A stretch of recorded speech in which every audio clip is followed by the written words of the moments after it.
que eu não recebo com pouca frequência é realmente não entendo que essa droga não é mais um prazer, eu simplesmente não consigo parar. Essa perspectiva que temos total controle das nossas ações e fazemos isso porque queremos, podemos parar porque não é mais de valor, não é, na verdade, um processo automático de comportamento, e sim é um comportamento que acontece por causa da função adequada de áreas do cérebro, como, por exemplo, o córtex órbito-frontal. Quando começamos a reconceitualizar essa dependência por causa dos circuitos, porque afeta áreas do cérebro que nos permitem ter aqui um arbítrio. Então, na verdade, é uma falha moral. As pessoas não têm aqui o livre-arbítrio de dizer não. Tudo bem, não tem o livre-arbítrio para dizer não. Não porque estão escolhendo.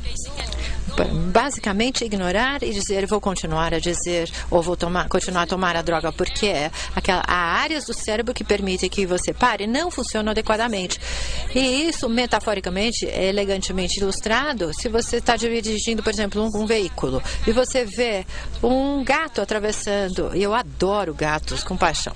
Então, na verdade, eu quero bater aquele gato, e conscientemente, com todo o meu impulso emocional, eu não quero bater naquele ou atropelar aquele gato, mas se meu cérebro não funciona adequadamente, ou o freio não funciona adequadamente, eu não vou conseguir frear. Então é fácil para nós conceituar aqui um freio de um veículo funcionando ou não funcionando. Podemos aplicar essa metodologia a áreas do cérebro que são muito mais complexas do que um freio, porque há processos múltiplos que, na verdade, atuam para termos controle. E este processo é modificado pela exposição crônica a drogas. Qual é a segunda coisa que sabemos sobre a dependência de drogas, além de ser uma coisa crônica no cérebro? A segunda coisa que é uma doença do desenvolvimento. Começa bem no início na vida de uma pessoa. A maior parte das vezes na adolescência, que é aparente quando os jovens começam a experimentar drogas e escalona entre 18 e 25 anos. Infelizmente, em alguns casos, a experimentação de drogas começa nos últimos anos da infância. Aqui temos dados dos Estados Unidos que mostra o número de jovens que foram diagnosticados com dependência de marihuana.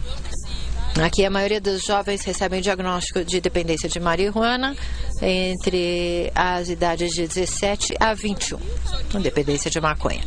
E se você não se torna dependente ou viciado em maconha depois dos 25 anos, não é que você nunca vai se tornar. Provavelmente, a probabilidade de se tornar viciado é bem menor. Temos dados que foram mostrados para maconha, que foram mostrados para álcool, também para a nicotina, que quanto mais precoce a exposição do indivíduo a uma droga, maior o risco dessa pessoa tem de se tornar viciado ou dependente. Por quê? Porque há esse período de vulnerabilidade. Há uma série de fatores, por exemplo, mas o meu cérebro gosta de simplificar.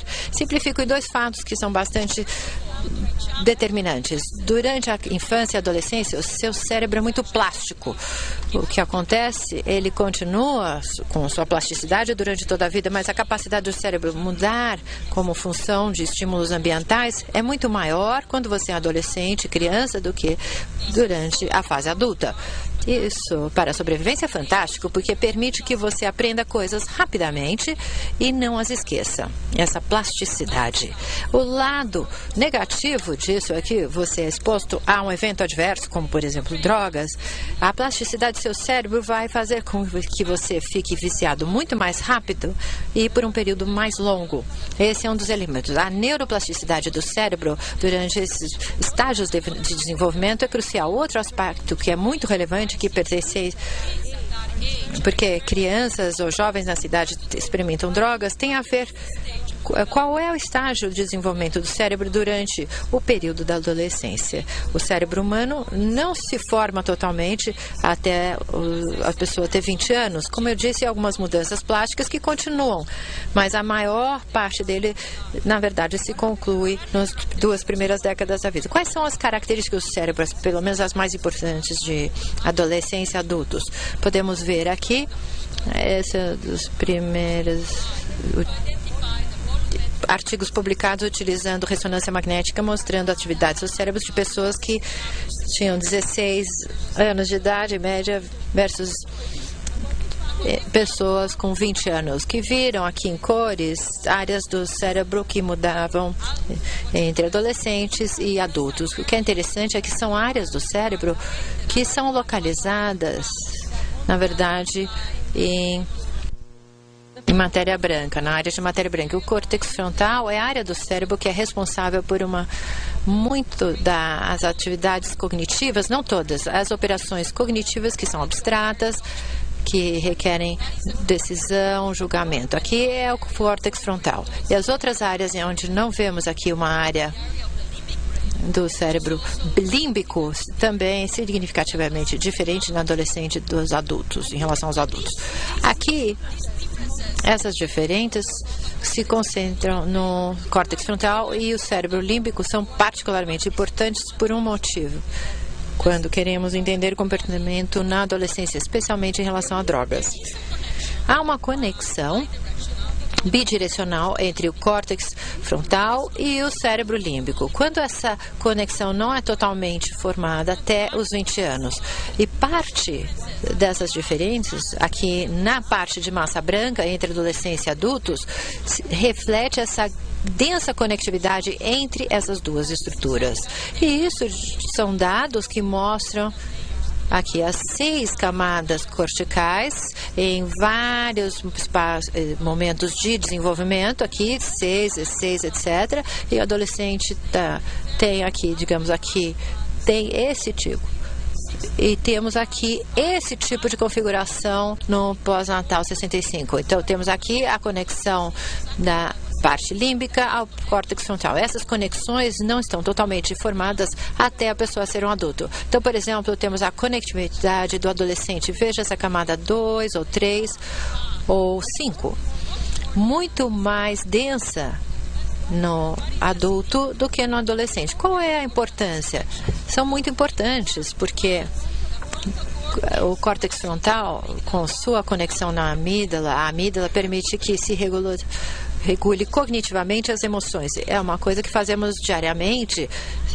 Se uma pessoa nos insulta, nós ficamos bravos, queremos batê-los, mas o nosso córtex frontal diz: isso não faz sentido, simplesmente vai piorar a situação.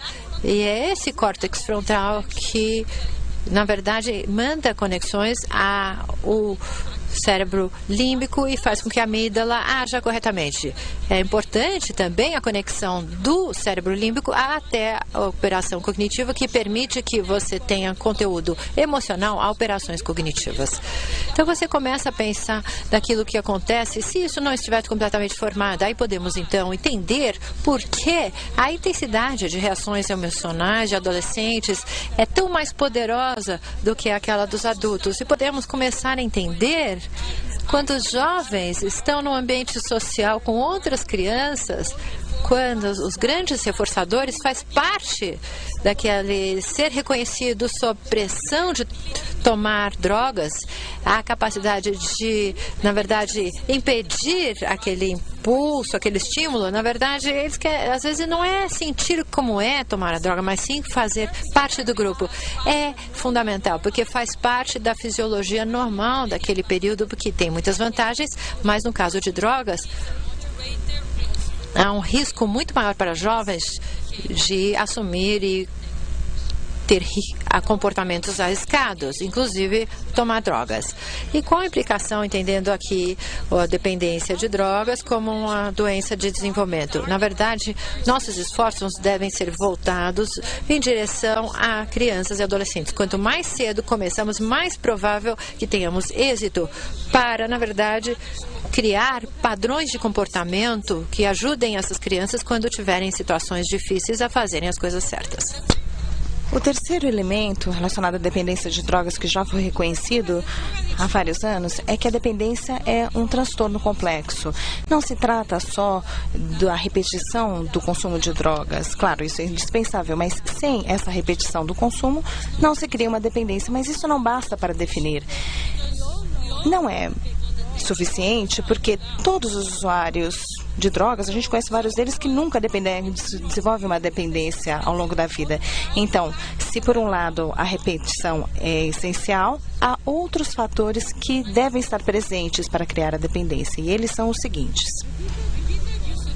Repetição do uso de drogas afeta o cérebro e produz a dependência, mas não em todos. Essa repetição do uso vão gerar esse efeito. Na verdade, isso vai depender de fatores biológicos, tal como seus genes, e também de fatores ambientais.